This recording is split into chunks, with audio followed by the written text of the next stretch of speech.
우리가 신앙생활을 합니다. 신앙생활하는 사람들을 하나님의 사람이라고 말합니다. 그러면 하나님의 사람은 어떤 사람일까요? 운명과 그리고 환경에 떠밀려 살아가는 사람이 아니죠. 어떤 고난과 역경도 이겨내면서 믿음으로 기어이 하나님의 살아계심을 나를 통하여 보여주고 증거해 나가는 사람이 하나님의 사람이에요. 계명대학교 박세정 교수가 있는데 이분이 지은 책이 대한민국을 살아간다는 것이라는 책이 있습니다. 이 책에서 2016년에 세계에서 가장 행복한 나라가 어디냐? 그는 덴마크다. 이렇게 얘기하면서 오늘의 이 덴마크가 세계에서 가장 행복한 나라가 된 이유를 이야기하는 책입니다. 덴마크는 1864년도에 독일과 전쟁에서 패합니다. 나라가 패하면서 그 대가로 땅을 내주는데 슬레스버그 홀스타인이라고 하는 아주 기름진 땅을 독일에게 바칩니다. 그리고 그들이 살아가는 땅은 아주 천박하고 농사도 안 되고 정말 살 수 없는 땅 속에서 살아가다 보니까 나라의 모든 사람들이 배신의 마음이 팽배해집니다. 그래서 지도자를 원망하고 서로 신뢰함을 잃어버리게 됩니다. 그래서 나라가 정말 분열 직전까지 갈 정도로 심각한 아주 정도에 다다르게 됩니다. 근데 이때 42살 되는 그룬드비 목사님이 나타납니다. 이분이 신경성에 걸리고 정신병에 걸려서 도저히 헤어나지 못하고 있을 때에 하나님의 성령을 받습니다. 그리고 그의 모든 질병이 떠나갑니다. 그리고 그에게 새로운 민족을 향한 정신이 들어오기 시작합니다. 그러면서 그는 이렇게 소리칩니다. 덴마크에게 진짜 필요한 공부는 하나님을 사랑하는 것이다. 우리나라도 하나님이 역사하시면 다시 일어나고 부흥할 수가 있다는 설교를 강하게 하게 됩니다.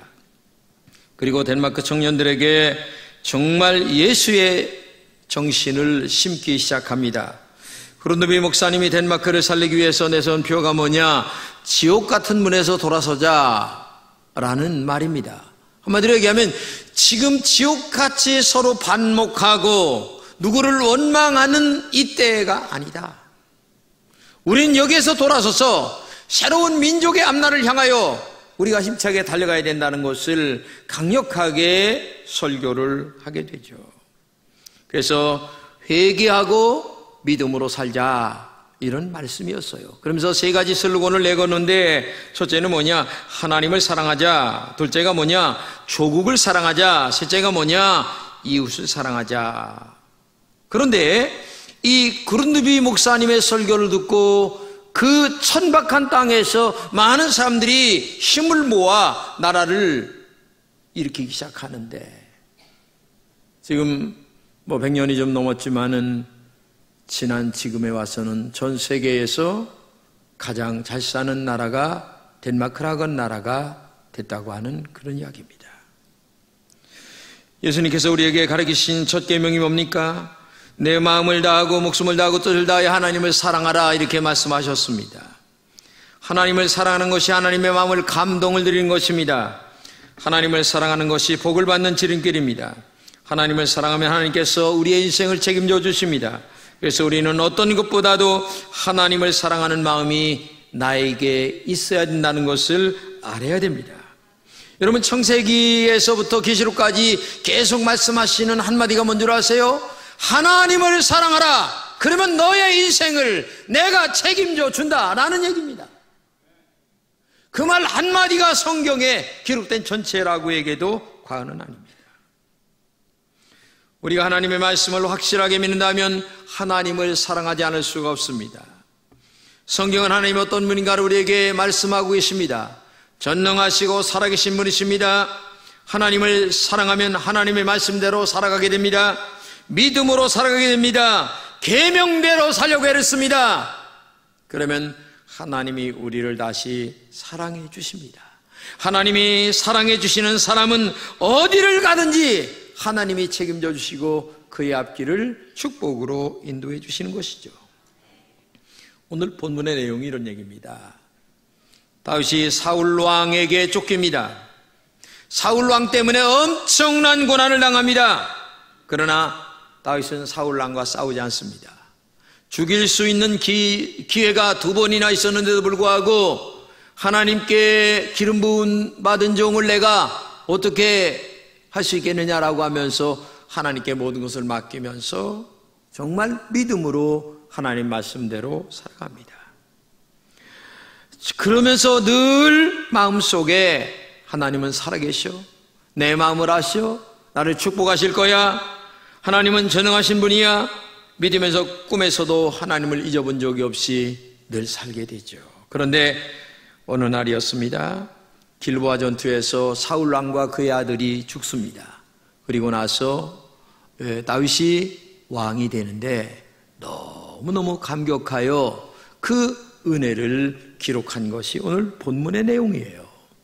근데 이 본문의 내용 속에서 우리는 하나님을 사랑한 다윗의 음성을 들으면서 다음과 같은 은혜를 받았으면 좋겠어요. 첫째는 뭐냐? 다윗은 하나님을 힘의 근원으로 삼고 평생을 살았습니다. 인생을 살아가다 보면 어느 것이 나의 힘의 근원인가 하는 것이 중요합니다. 사람은 그 힘의 근원을 의지하며 살기 때문에 그래요. 본문에서 다윗은 이렇게 고백합니다. 나의 힘이신 여호와여 내가 주를 사랑합니다. 그렇습니다. 다윗은 분명하게 하나님이 나의 힘이라고 고백하며 그의 평생을 오직 하나님만을 바라보며 살았다는 것이 오늘 본문의 이야기예요. 인생을 살아가는 사람들 보게 되면 힘의 근원이 많이 있습니다. 어떤 사람은 돈을 힘의 근원으로 삼고 살아갑니다. 돈이 중요하죠. 사람에게 돈 없으면 되겠습니까?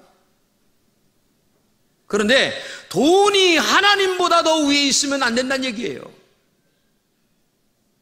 또 어떤 사람은 높은 지위를 근원으로 삼고 살아갑니다. 높은 지위 있는 사람 좋죠. 그러나 아무리 높아도 하나님보다는 높지 못하다는 얘기예요.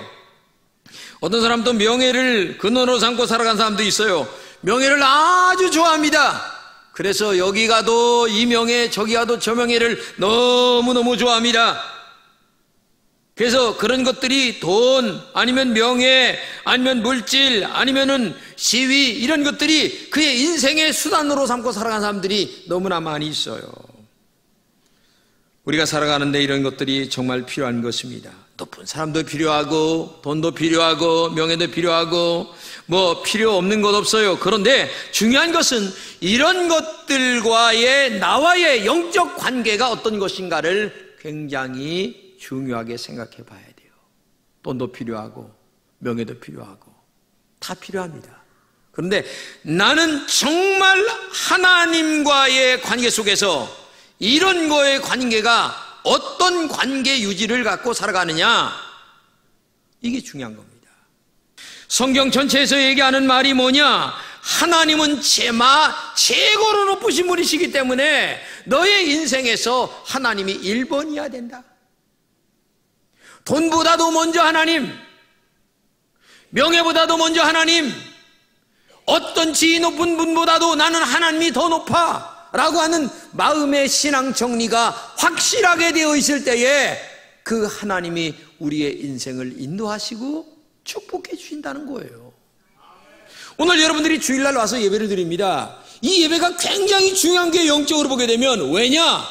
이 어느 날보다도 이 주일날은 하나님의 날이기 때문에 나는 하나님을 굉장히 소중하게 여기는 마음이 있다라고 하는 신앙 고백이 이 예배당에 나오는 이 자체가 신앙 고백이 거기에 있는 거예요.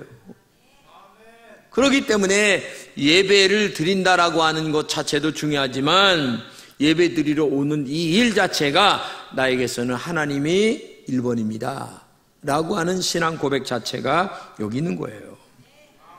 오늘 본문에서 말하는 힘이란 말은 정말 강하다 그런 말이거든요. 능력이다 그런 말이에요. 오늘 본문 2절을 함께 읽겠습니다. 시작. 여호와는 나의 반석이시요 나의 요새시요 나를 건지시는 이시요 나의 반석이시요 내가 그 안에 피할 나의 바이시요 나의 방패시요 나의 구원의 뿌리시요 나의 산성이시로다. 여기 지금 몇 가지를 얘기하는데, 반석이라고 하는 말은 든든한 바위처럼 영원히 변치 않고 나를 보호하신다 그런 말이에요. 요새라고 하는 말은 접근하기 어려워 안전하게 우리를 보호하신다는 뜻입니다. 그리고 건져주신다는 말은 다윗을 사울왕에서 건져두듯이 우리를 환난에서 건져주신다는 말입니다. 나의 하나님이라고 하는 말은 다윗이 하나님을 나의 아버지와 목자로 믿고 섬기겠다는 말처럼 정말 하나님이 나의 하나님이란 말이죠. 피할 바위라고 얘기하는데 하나님께 피하기만 하면 안전하게 보호해 주신다는 얘기입니다. 그리고 나의 방패라고 얘기합니다. 방패라고 하는 건 뭐냐? 원수의 공격을 안전하게 막아주겠다고 하는 얘기입니다. 나의 뿔이다라고 얘기하는데 뿔은 힘의 상징, 승리의 상징, 영원한 승리의 상징을 말하듯 나는 뿔처럼 승리하겠다, 그런 말이에요. 그리고 나의 산성이라고 얘기하는데 산 위에 있는 산성과 같이 완벽하게 보호해 주시는 분이 하나님이란 얘기입니다. 이렇게 다윗은 하나님을 의지했습니다. 그랬더니 하나님이 그의 인생 처음부터 마지막까지 얼마나 인정해 주시고 사랑해 주셨는지 지금도 다윗은 이스라엘 나라에서 가장 존경받는 사람이 다윗 왕이에요. 그렇게 하나님을 일본으로 섬기며 살았어요. 하나님을 의지하며 살았어요. 무슨 일이 있으면 하나님, 껐듯하면 하나님, 이렇게 하나님을 살아가는 거예요. 무슨 일이 있으면 돈 있나? 무슨 일이 있으면 이거 누가 뺏기는 사람 없는가? 이렇게 살지 않았어요.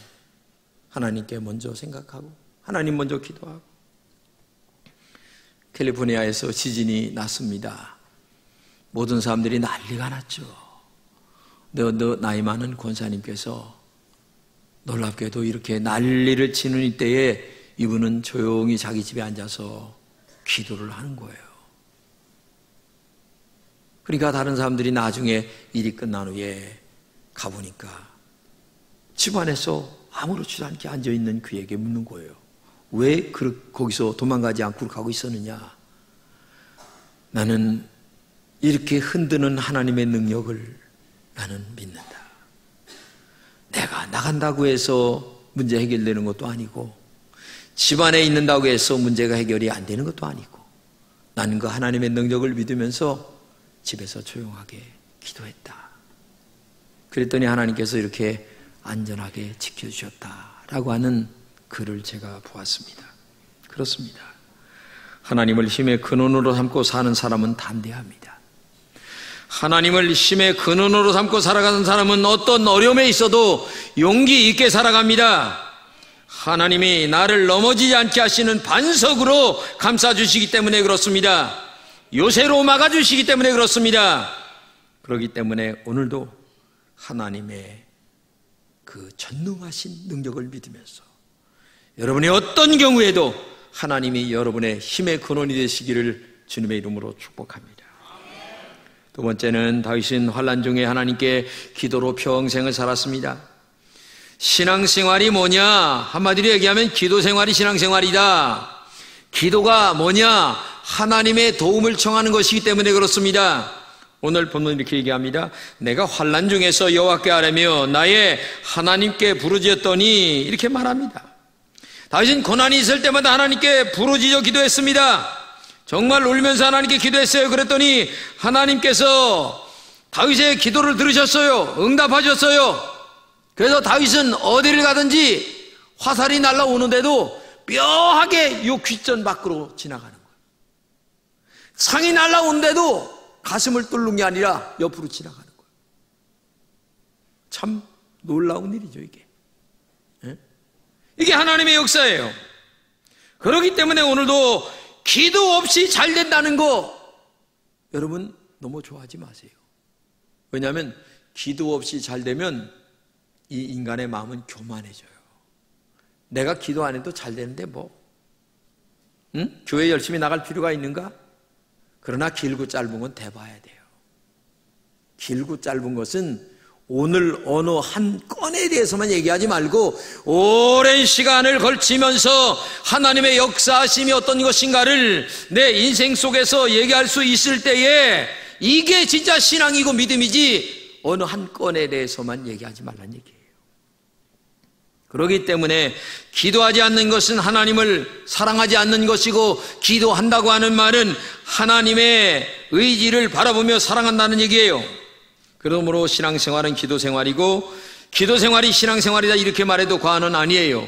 그렇기 때문에 여러분들이 쉬지 말고 기도하라 하신 주님의 말씀을 따라 열심히 기도해야 됩니다.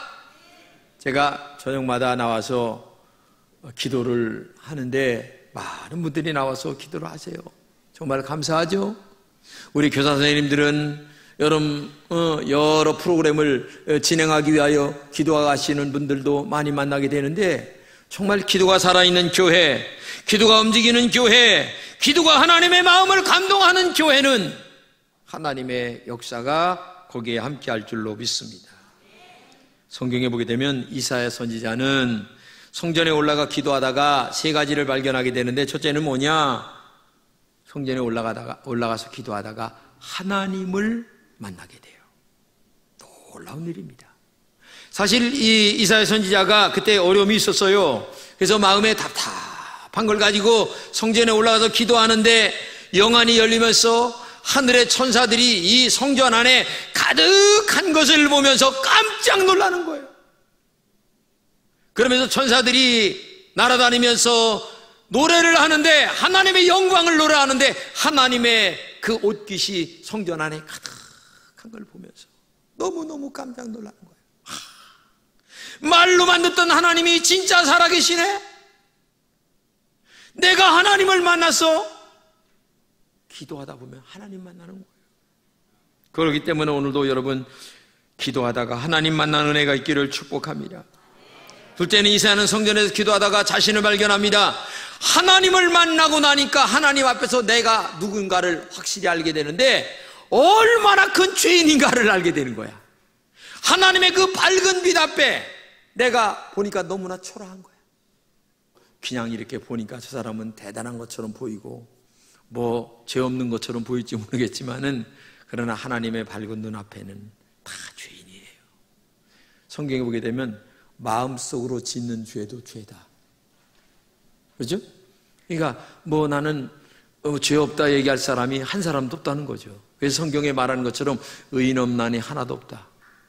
한 사람도 하나님 앞에서는, 인간들끼리 중에서는 그래도 의롭고 좀 낫다 이렇게 얘기할 수 있겠지만은, 하나님 편에서 볼 때에는 다 죄인이란 얘기입니다. 그리고 이사야는 세 번째, 성전에서 기도하다가 사명을 발견하게 되죠. 하나님 앞에서 자신의 제약된 부끄러움을 인하여 민망하고 있을 때에 하나님이 이렇게 얘기합니다. 내가 누구를 보내며 누가 우리를 위하여 갈 거라고 하는 음성을 듣습니다. 하나님의 은혜를 받은 사람은 자신의 소리에 기울이는 것보다는 하나님의 소리를 들으려고 합니다. 하나님이 나에게 말씀하신 음성을 들으려고 합니다. 이게 은혜 받은 사람들의 특징입니다. 은혜 받은 사람은 하나님의 음성을 듣습니다. 성경에 보게 되면 불의한 재판관에 관한 이야기가 나오는데, 이 재판관이 얼마나 나쁜 사람인지 아주 소문나게 나쁜 사람이에요. 근데 그 사람이 문제를 해결해 줄 만한 힘이 있는 사람이에요. 그러니까 어떤 혼자 사는 과부가, 내 문제를 하나 해결해 줘야 억울한 일이 있는데, 저 사람만이 우리 동네에서 해결할 힘이 있는 사람이에요. 그러니까 날마다 가서 보채는 거야. 그러니까 참 좀 잘라고 하면 또 와서 괴롭히지. 새벽에 참 좀 잘라고 하는데 또 새벽에 와서 괴롭히지. 그러니까 나중에 생각하기를, 내가 저 여자 때문에 못 살겠다. 빨리 저 문제를 해결해 줘야지. 안 되겠다. 내가 나를 위해서도 해결해 줘야지. 그래서 할 수 없이 그 여자 때문에 해결해 준 게 아니라 자기를 위해서 문제를 해결해 줬다는 얘기가 성경에 나오잖아요. 이게 불의한 재판관에 관한 얘기예요. 그런데 그렇게 악하고 나쁜 불의한 재판관도 세상에 들어주는데, 하물며 너희들이 밤낮으로 나와서 기도하는데 내가 왜 들어주지 않겠느냐. 지금 그 얘기를 하고 있는 거예요. 그렇기 때문에 신앙생활이라고 하는 것은 문제가 있어야만 기도하는 것이 아니라 평상시 기도하는 삶이 돼야 되는 거예요. 날마다 밥을 먹어야 건강을 유지하는 것 마냥 우리의 영적인 건강은 날마다 말씀을 먹고 날마다 기도할 때에 하나님의 성령에 의하여 우리의 영혼이 든든해지고 그리고 하나님의 영으로 충만해지게 될 줄로 믿습니다. 성경 결론적으로 우리가 같이 한번 읽겠습니다. 하물며 하나님께서 그 밤낮 부르짖는 택하신 자들의 원한을 풀어주지 않겠느냐? 저에게 오래 참으시겠느냐? 이렇게 말씀하세요. 밤낮 부르짖는 것에 강한 애원을 말하는데 하나님께 택한 자들이 밤낮 부르짖는 기도를 하나님이 절대로 외면하지 않겠다는 얘기예요. 불의한 재판관도 그렇게 요청할 때에 자기 때문에도 들어줬는데 하물며 하나님이 너희들의 기도에 내가 가만히 있겠느냐, 이 말씀을 하고 있는 거예요. 그러니까 한마디로 얘기하면 열심히 기도해라. 여러분, 요즘에 휴가철 아닙니까? 내가 왜 이런 얘기를 하냐면 여러분들이 휴가를 가도 이 신앙인의 본질은 망각하면 안 됩니다. 내가 어디를 가 있든 지간에 내가 교회를 다니고 하나님을 섬긴다는 이 본질 자체를 망각하지 말란 얘기예요. 어디를 가든지 거기서 기도하고 주일날 되면 가서 하나님 앞에 예배 드릴 줄 알아야 되고, 이게 신앙인의 본질인데도 불구하고 교회 나올 때만 교인이고 밖에 나가서는 교인 아니게 살면 그게 어떻게 되겠냐 그 말이에요. 지금 그 얘기를 지금 하고 있는 거예요. 또 성경 말씀을 가지겠습니다. 시작. 하물며 하나님께서 그 밤낮 부르짖는 택하신 자들의 원한을 풀어주지 않겠느냐? 저희에게 오래 참으시겠느냐? 이렇게 말씀하세요. 아니다. 너희가 밤낮 부르짖는 그 택한 자들의 기도를 내가 분명히 들어주겠다. 오래오래 기다리지 않겠다. 빨리 응답하겠다라고 하는 말씀을 하고 있는 것 아니겠어요? 힘든 중에도 하나님을 사랑하고 믿음으로 살고 말씀대로 살아가는 사람들의 기도를 하나님이 분명히 축복해 주시겠다는 것을 우리에게 말씀하고 있는 거예요. 저는 여러분들이 정말 복 받기를 원합니다. 아니, 자식을 키우는 애미가 자식이 잘났든 못났든 잘 되기를 원하는 마음이 없는 부모가 누가 있겠어요? 목사가 교인이 잘 되기를 원치 않는 목사가 누가 있겠냐 이거야. 또 교인이 잘 돼야 목사가 또 잘 되는 거지, 목사가 잘 되고 난 다음에 교인이 잘 되는 게 아니에요. 잘 되는 여러분들이 많이 모여야 교회가 잘 되는 거고 목사가 잘 되는 거예요. 그렇기 때문에 목사는 자나깨나 목사 기도보다는 여러분들이 잘 되기를 위해서 기도하는 거예요. 이것도 하나님의 마음이고 목사의 진실된 마음이에요. 그렇기 때문에 여러분들이 다 복을 받아야 되는 거야. 어떤 일이 있어도. 할렐루야. 응? 그러기 위해서는 복받게 예수 믿어야 된다는 얘기예요. 복받게 예수 믿는다는 말은 오늘 본문을 빌린다면 첫째는 뭐예요? 하나님을 사랑하는 마음이 있어야 되는 거고, 그 하나님을 사랑하는 마음이 평생토록 하나님을 의지하며 힘의 근원으로 삼고 살아가는 마음이 있어야 되고, 그리고 그 능력이 하나님 앞에 날마다 깨어서 기도하며 살아가는 거예요. 하나님, 나에게 이런 어려운 문제가 있어요. 하나님 도와주세요. 해결해 주실 줄로 믿고 감사를 드려요 하면서 기도하는 거예요. 부탁합니다. 정말 하나님을 사랑하시기 바랍니다. 그러기 위해서는 하나님이 여러분의 힘의 근원으로 삼고 사시기 바랍니다. 그 하나님에게 열심히 기도하시기를 주님의 이름으로 축복합니다.